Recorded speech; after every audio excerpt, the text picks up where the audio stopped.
kadukomeze tujye kuri intro test turimo gukora flip speron kuri phase difference reka turi kuri trend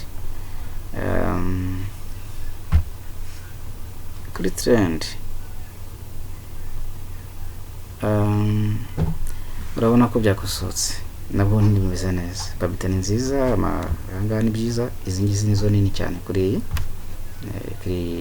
calculated tuyita flip speron calculated izi ngizi ni flip speron izi ni values ziri critical izi ngizi tukasura tukara kuri no one to test no one tukatry no one ariko turi kuri code mvuga flip speron babita ni nziza bigaragara ko iyi variable iri stationary after the first difference to rejecting inji now inji bundi na now hypothesis if you use guha now if the now biroroshye gutumenya alternative ira rejected ko babita ni nziza it is less than 0.05 can easy values are greater test critical values are greater all of them than flip speron test statistic katurebe na augmented kafura kari byavuga augmented kafura yes phase difference ku intercept yes probability ni nziza it is less than 0.05 iyi value nayo urabona ko niyo ntoya izi nizo ni cyane bakomeza tugasanga hose ariko bimeze haba kuri trend haba kuri no one ibi bigatuma twemeza ko industrial output cyangwa se iyi variable is stationary after the first difference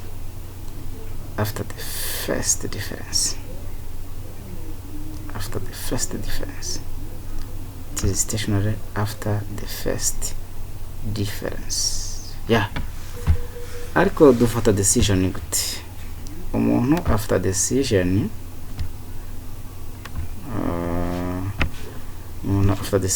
akurikije probability akurikije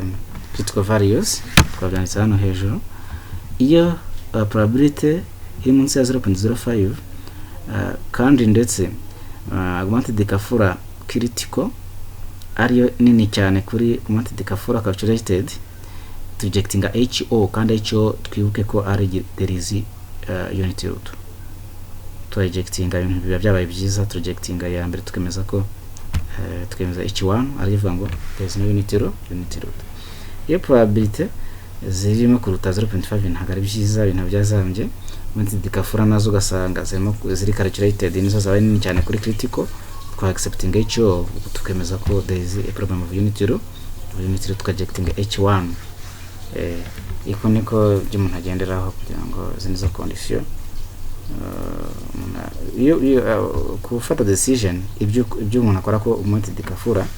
nibyo akora nuko afata decision no kuri flip speron decision ifatwa mu buryo bumwe